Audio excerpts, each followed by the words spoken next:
Olá, meus irmãos, minhas irmãs. Hoje eu quero fazer um convite a vocês, um convite muito especial, do fundo do meu coração.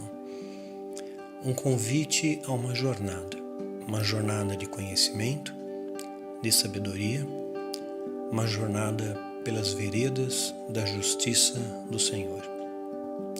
Uma jornada que não é fácil, mas eu posso lhe garantir que ela vai remeter a você uma vida em abundância. E muitos não compreendem o que é essa vida em abundância. Vamos falar aqui sobre autoridade espiritual. Eu sei que você já ouviu esse tema muitas vezes. E a Bíblia já deixa claro, em Mateus 22:14, porque muitos são chamados, mas poucos os escolhidos. Muitos interpretam errado essa passagem, achando que Deus está fazendo acepção de pessoas, mas na verdade o que Deus está dizendo é que muitos são chamados para a salvação. Deus quer salvar todos, ama a todos, morreu por todos, mas poucos são os escolhidos para dar direção ao povo, para trazer ensino, para apontar a direção, para enxugar as lágrimas, para tratar das feridas. E esse é um grande desafio. Esses poucos escolhidos, nós vamos chamá-los de guerreiros de Deus, ou guerreiros da luz, como você queira chamar. Existe uma seleção, para você ter essa honra de ser chamado de um valente diante do Senhor, de um homem valoroso diante de Deus, de ser grande diante do Senhor. Existe uma seleção. A sua vida, a sua fé, a sua conduta vai ser posta à prova. E essa é uma peneira de fogo que a gente não tem como escapar. Se você realmente quiser desfrutar dos desdobramentos desse treinamento e conquistar a verdadeira e legítima autoridade espiritual, você vai ver Deus num outro patamar. Você vai ter experiências com Deus numa outra esfera. Você vai ter uma intimidade com Deus capaz que você nem imaginasse que seria possível ter. E vai ter uma paz no coração que transcende o entendimento. Então eu vos convido a fazer essa viagem, essa jornada, e que você possa aprender através dessas palavras que são inspiradas pelo Espírito Santo. Eu sou só um instrumento. Gideão, o termo Gideão já significa guerreiro poderoso. Ele já tinha um destino espiritual traçado, como Moisés tinha, como Noé tinha, como João Batista tinha, como talvez você também tenha. Então, aparece ali, estamos lendo um texto aqui em Juízes, falando sobre Gideão. Eles estavam passando uma situação muito difícil. E às vezes você pode pensar, Daniel, eu amo a Deus, eu faço tudo por Deus e estou passando assim uma penúria, uma situação constrangedora, às vezes até perturbadora. E isso está abalando a minha fé, está abalando as minhas forças. E olha só o que Deus diz para Gideão. Então, o anjo do Senhor lhe apareceu e disse, olha só, o anjo aparece para Gideão e a primeira coisa que ele fala, o Senhor é contigo, homem valoroso. Olha só que honra, que privilégio. Deus já tinha visto em Gideão uma qualidade.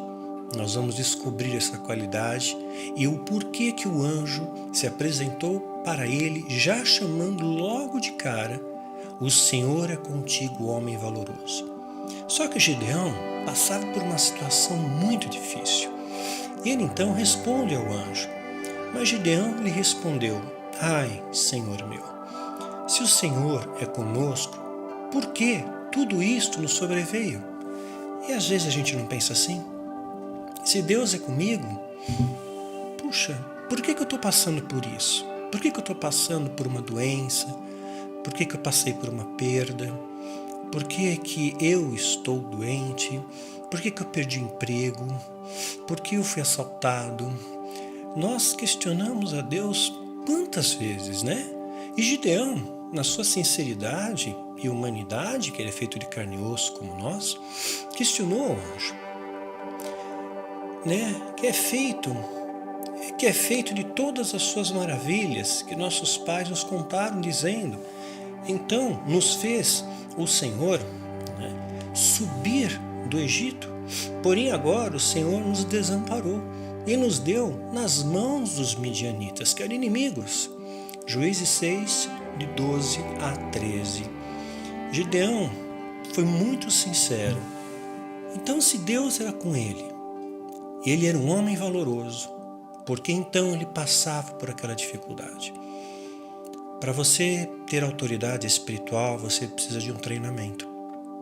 Para você ser grande diante do Senhor, você tem que se permitir Deus te moldar.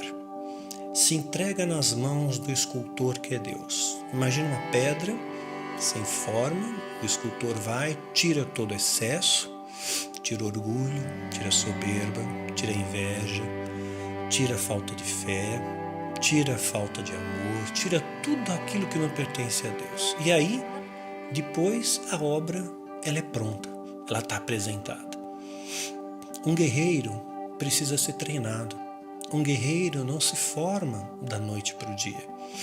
Não existe, assim como não existe vitória sem luta, não existe luta sem preparo, né?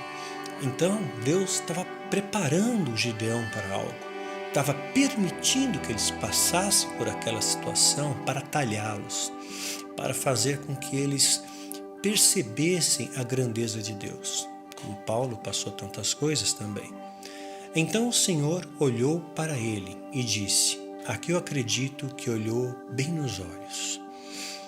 Vai nesta tua força e livrarás Israel das mãos dos midianitas. Porventura não te enviei eu? Aqui está um desafio. Deus não é com você? Eu não te enviei? Você não tem o chamado? Por que você está de braços cruzados? E ele lhe disse: ah, Senhor meu, com que livrarei Israel?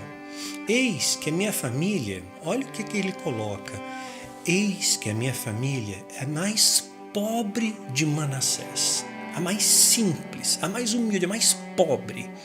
E eu, o menor da casa do meu pai. E olha quem Deus escolheu. Escolheu você. Pobre, rico, o menor da casa, o maior da casa, não importa, Deus vê o coração. E às vezes Deus muitas vezes escolhe os pequenos. E você é capaz de fazer grandes coisas na força dele. E aí continua. E o Senhor lhe disse: porquanto eu hei de ser contigo, tu ferirás os midianitas, como se fossem um só homem. Juízes 6, de 14 a 16. E aconteceu que naquela mesma noite o Senhor lhe disse: toma o boi que pertence ao teu pai, a saber, o segundo boi de 7 anos, derruba o altar de Baal, porque havia um altar ali, no meio de uma pequena floresta, né? Então, antes de você enfrentar o adversário, você tem que tirar as legalidades da sua vida, você tem que derrubar altares colocados no seu coração, altares de idolatria, idolatria à imagem, idolatria ao dinheiro, idolatria ao cargo, à vaidade, à soberba. Tem que derrubar esses altares, senão você não vai ter vitória. Você tem que buscar a santificação. Sem santificação não há unção. Derrubar o altar de Baal, que é de teu pai, e corta o bosque que está ao pé dele. Juízes 6, 25. Olha só agora o povo. Levantando-se, pois, os homens daquela cidade, de madrugada, eis que estava o altar de Baal derrubado, destruído, e o bosque estava ao pé dele cortado, e o segundo boi oferecido no altar que fora edificado. E uns aos outros disseram: quem fez essa coisa? E esquadrinhando, inquirindo, pensando, quem poderia ser? Só pode ser Gideão. Gideão, o filho de Joás, foi ele que fez essa coisa. Então os homens daquela cidade disseram a Joás: tira para fora o teu filho, para que morra, para que morra. O povo permitiu o altar de Baal, achando que aquilo traria para eles alguma espécie de proteção. Não traz. Legalidade nunca te traz proteção. Orgulho, soberba, altivez, desobediência nunca vai te trazer proteção. Muito ao contrário, te deixa vulnerável. Então os homens disseram: tira teu filho para fora para que morra. Eles desejavam que Gideão morresse. Ele estava contra todo mundo contra ele. Às vezes, todo mundo vai estar contra você. É assim que se forja um guerreiro. Pois ele derrubou o altar de Baal e cortou o bosque que estava ao pé dele. Juízes 6, de 28 a 30. Então, esses mesmos que pediram a morte de Gideão, olha que contraste. Lá em Juízes capítulo 8, esse mesmo povo que pediu a morte clama que ele seja rei sobre eles. Olha, Gideão, seja nosso rei, nos lidera, seja rei. Só que Gideão recusou ser rei. Disse: Deus é o nosso rei. Recusou. Era uma oferta para ele, uma oferta talvez de poder. Você quer ganhar dinheiro? Você quer poder? Você quer glamour? Você quer status? Você quer prestígio? O diabo vai te oferecer isso o tempo inteiro. Gideão foi humilde, ele honrou a Deus e ele manteve íntegro o seu caráter, sem deformar. Ele não se intimidou com as ofensas, nem se vangloriou com a proposta de ser um rei. Então, é dada uma ordem aqui, é selecionado, voltando à história. Pois agora pregou os ouvidos ao povo, dizendo, ele vai selecionar os 300. Aparecem ali 32 mil homens querendo fazer parte do exército. E Gideão então diz: quem for medroso ou tímido, volte, retire-se apressadamente das montanhas de Gileade. Quem for medroso, quantas pessoas cantam e falam: se vier um demônio, eu uso da minha autoridade, autoridade que você não tem, e eu vou expulsá-lo. E vai ser como judeus exorcistas ambulantes. Vai tomar um pau do demônio, né? Então, quem for medroso não pode ser guerreiro. O Deus, ele procura valentes, pessoas com coragem para enfrentar o sistema corrompido, religioso, podre, né? Não foi essa a igreja que Jesus instituiu sobre nós. Deus, ele quer levantar guerreiros que sejam corajosos, que tenham ousadia, né? Que tenham coragem, que não sejam os medrosos nem tímidos. Esses não podem ser guerreiros. Volte e retire-se apressadamente. Então voltaram do povo 22 mil. Olha que grande quantidade de medrosos fugiram. Tem muita gente que se faz de valente, mas na hora do aperto é medroso. Você tem que ter coragem para enfrentar o sistema, que você vai ser rechaçado, achincalhado, apedrejado, perseguido, caluniado. E a gente tem medo disso porque vão falar mal de mim, o que vão pensar de mim? Não se preocupa, querido, não se preocupa, minha irmã, do que vão pensar de você. Se preocupa o que Deus pensa de você. 10 mil ficaram. Só que ainda era muito. Então o Senhor disse a Gideão: tem muita gente ainda, faz-o descer as águas e ali eu os provarei. Eu vou fazer mais um teste. E será que daquele que eu disser, este irá contigo, este contigo irá. Porém todo aquele que eu te disser, esse não irá, esse não irá. E qual foi o teste aqui? né, onde restaram apenas 300. Eles se ajoelharam para beber água e a maioria, eles beberam água como um cachorro, né, lambendo a água.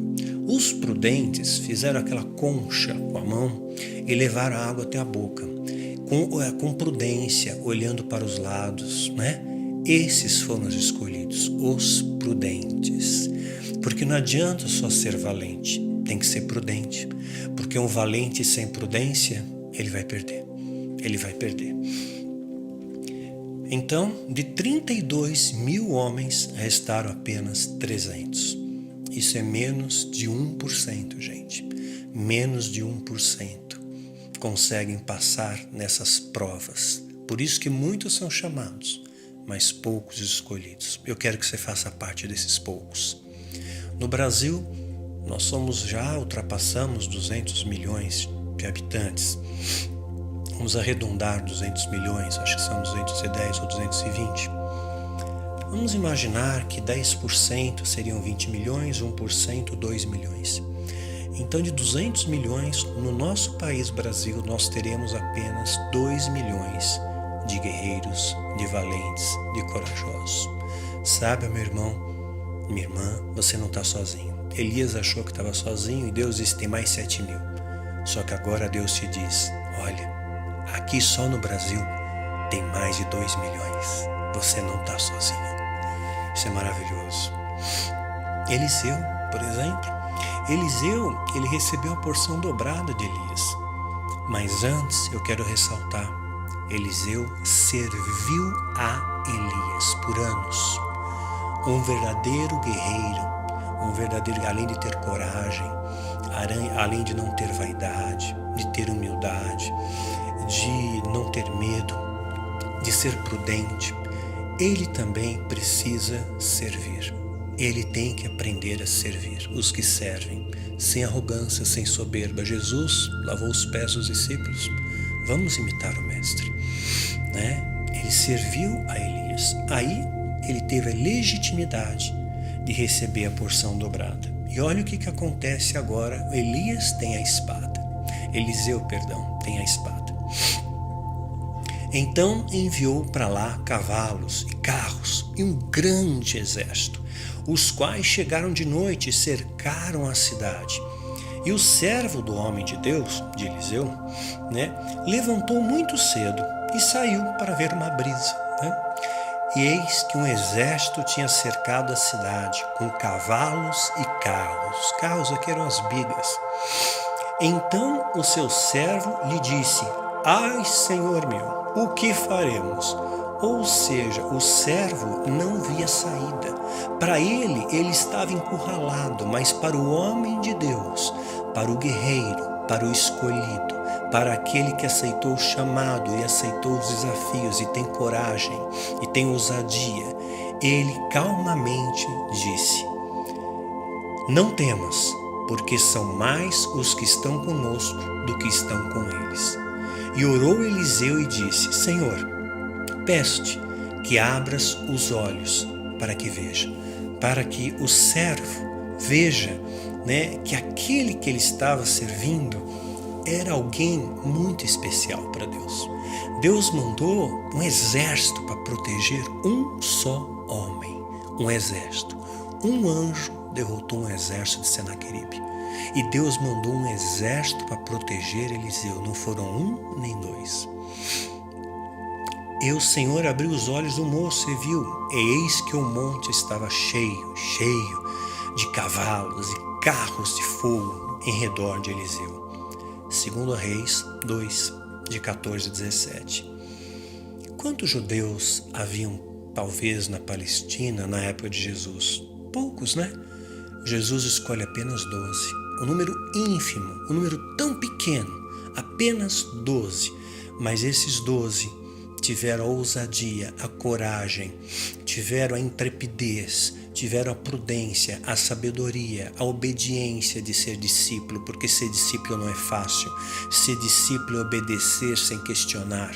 Há coisas que Deus manda você fazer e você não entende o porquê, simplesmente obedeça, faça, porque tudo tem propósito. Às vezes você vai passar por luta, sim, não é o diabo, às vezes é Deus provando você, como provou a Jó. Às vezes é Deus colocando você, como colocou Gideão, fazendo de você um guerreiro, porque para você ser guerreiro, você tem que aprender a lutar. E para aprender a lutar, você tem que estar no campo de guerra, né? Você só aprende a lutar lutando. Você vai enfrentar batalhas. Não seja medroso, não seja covarde, não seja tímido, aceite esse treinamento. Esses 12 que sofreram grandes perseguições depois, vocês sabem, mas eles mudaram a história. Mudaram a história. Eles fizeram história. As palavras deles ecoam até os nossos dias e até hoje transformam vidas. Você quer fazer parte desse exército? Você precisa aprender a ser discípulo. Aprender a obedecer, aprender a honrar, aprender a amar, aprender a ser leal aos valores de Cristo. Aprender a ser leal àquele instrumento de Deus que está te apontando o caminho. Eliseu era leal a Elias. Jonatas foi leal a Davi. Amar, a servir, aprenda a servir, a se doar. Esse é o amor verdadeiro. Um guerreiro sem amor não é guerreiro, porque ele luta em nome do amor que ele tem por Deus. Não questione as coisas.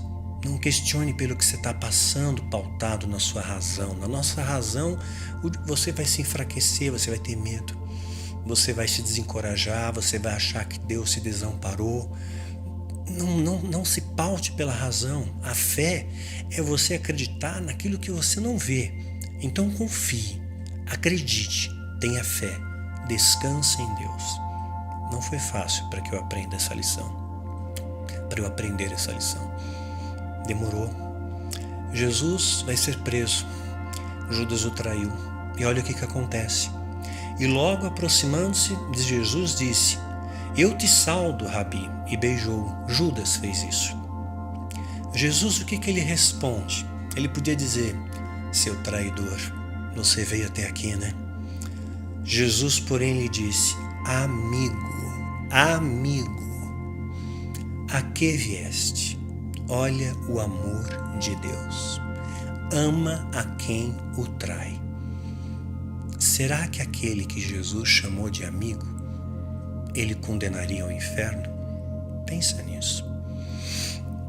Então aproximou-se eles e lançaram mão de Jesus e o prenderam.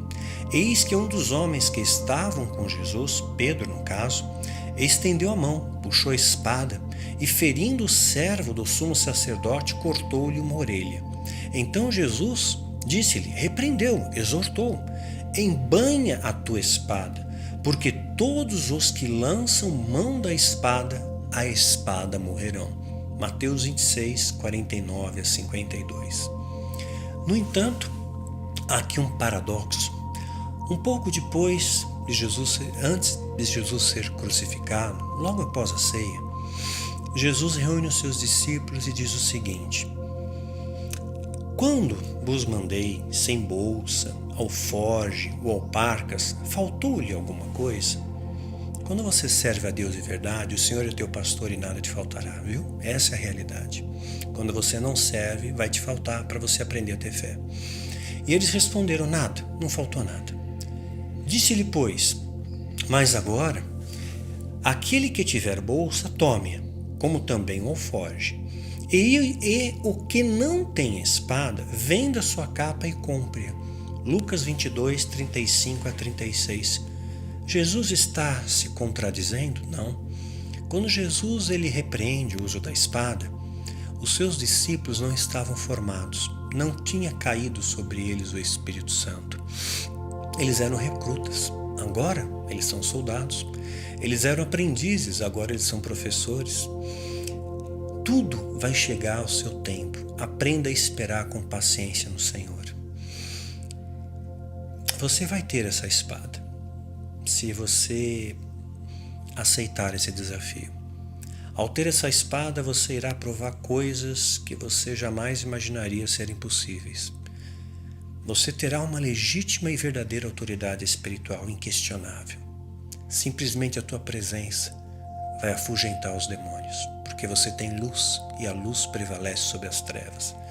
vai ter discernimento espiritual. Você vai saber, Deus vai falar quem está mentindo, quem vai te trair. Você vai saber com antecedência. A sua resiliência espiritual e mental vai ser algo sobrenatural. Você vai passar a ouvir a voz de Deus e provará do seu sobrenatural. Porém, eu preciso enfatizar isso. A quem muito é dado, muito também é cobrado. Porque agora você é um guerreiro. Não existem guerreiros sem cicatrizes. É claro, você pode ter cicatrizes sem ser guerreiro, porém a memória dessas cicatrizes não lhe trará à mente a vitória que Deus te deu. É o guerreiro verdadeiro que sabe que cada cicatriz representou uma vitória, uma batalha que Deus o capacitou a vencer. No mundo espiritual, eu tenho muitas. Se você não aceitar isso, não haverá crescimento na sua vida. Se você não combater o bom combate, você não cresce espiritualmente. Todo guerreiro, mais dia, menos dia, todo guerreiro, mais dia, menos dia, no tempo de Deus, acabará liderando um exército. Muitos? Não. Talvez uns 300. Talvez o exército de Gideão. Pensa nisso. Um dia, no tempo de Deus, Deus vai te capacitar a liderar um exército. Se você aceitar ser guerreiro e aceitar a forja, você vai liderar um exército. Não grande, pequeno. E aí você se torna alvo das trevas. Porém, lembre-se que essa espada que você tem lhe dá autoridade. E você jamais estará só. Carruagens de fogo estarão sempre ao seu redor. Como diz o salmista, aquele que habita no esconderijo do Altíssimo, aquele que está pertinho de Deus, à sombra do Onipotente, do lado de Deus, descansará, não se desesperará, entendeu? Descansará no Senhor. Isso só quando se atinge um patamar de guerreiro você entende o que é. Antes disso, você entra em desespero e faz uma tempestade no copo d'água. Direi do Senhor, Ele é meu Deus, Ele é meu refúgio, a minha fortaleza, e nele confiarei. Confiarei em quem? Em Deus, não nos homens, não no profeta, não no apóstolo, não no pastor, mas eu vou confiar em Deus. Se aquele homem falar para mim o que Deus disse, o que está nas Escrituras, ele é de Deus. Se ele falar o que não está, não o escute. É falso profeta. Porque ele te livrará do laço do passarinheiro e da peste perniciosa. Laço do passarinheiro, talvez alguém que venha te oferecer uma armadilha. Astutas ciladas do diabo. Esse é o laço do passarinheiro, uma armadilha que vai te oferecer alguma coisa, como ofereceram para Balaão, vai te oferecer poder, dinheiro, riqueza, fama, tanta coisa, né? Laço do passarinheiro, e te cobrirá com suas penas, e debaixo das suas asas confiarás. A tua verdade será o teu escudo e broquel. Qual verdade? A de Deus. A verdade de Deus, não a sua, querido, não a sua, minha irmã. Não terás medo do terror da noite, nem da seta que voa ao meio-dia. Existem entidades que são mais fortes à noite, encantamentos que têm mais poderes à noite, e outros que têm mais poder exatamente ao meio-dia, o horário que Jesus foi crucificado. Mas você não vai ter medo disso, porque você sabe que o Senhor é contigo. Ele está com você. E qualquer situação que você passe, você estando no centro da sua vontade, é permissividade de Deus, não é diabo. Então glorifique a Deus. Pai, graças te dou por essa provação. Te peço força para essa travessia. Te peço resiliência. Te peço sabedoria, discernimento. Te peço, Senhor, coragem para atravessar esse vale escuro. Porque ainda que se atravesse o vale da sombra e da morte, o Senhor é contigo e Ele vai estar te protegendo. É promessa de Deus. A gente esquece disso. Nem da peste que anda na escuridão, nem da mortandade que assola ao meio-dia. De novo, aquela entidade do meio-dia. 1000 cairão ao teu lado, 10.000 à tua direita, mas não chegará a ti, porque você é escolhido de Deus. Somente com teus olhos contemplarás e verás a recompensa dos ímpios, porque tu, ó Senhor, és o meu refúgio. No Altíssimo fizeste a tua habitação. Nenhum mal, presta atenção, nenhum mal te sucederá, nem praga alguma chegará à tua tenda, nenhum mal que não venha de Deus. O mal que o diabo tenta te atacar, esse não chegará até você. Deus protege. Mas Deus às vezes permite que você passe por algumas situações para que você cresça na fé. Permite que você passe fome para que você dê valor a um prato de comida. Permite que você chegue numa doença tão próximo da morte para dar valor à vida e passar por ela mais devagar, observando as flores, o seu perfume, a sua beleza e sendo você também alguém que exale o perfume do amor. Às vezes Deus faz isso. Às vezes tira alguém da sua vida e você tinha como uma referência. E agora você tem que buscar Deus como referência. Deus sabe de todas as coisas, sabe do que nós não sabemos. Em tudo dai graças, nada fica fora desse tudo.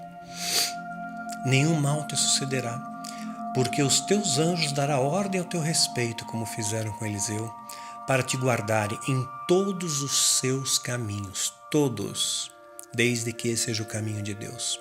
Salmo 91, de 1 a 11. Esse é o convite, querido, que eu deixo para você. Esse é o convite, querida minha irmã, que eu deixo para você. Aceite o desafio. Aceite o desafio de ser aquele que é escolhido. Deus te escolheu do ventre materno e talvez até agora vocês tenham medo. Medo de enfrentar a batalha. Medo do que vão dizer de você. Medo de romper com o sistema. Medo de passar necessidade, medo de ficar doente, medo do diabo, medo não. Gideão era valente, corajoso, humilde, tinha honra, tinha valor, tinha fé, acreditou e com um pequeno exército fez um grande milagre. Se permita que Deus forje em você um guerreiro e você seja merecedor da espada. Porque agora você é um soldado, você é uma soldada de Cristo, para a honra do Cordeiro e vergonha do inferno. Pensa nisso.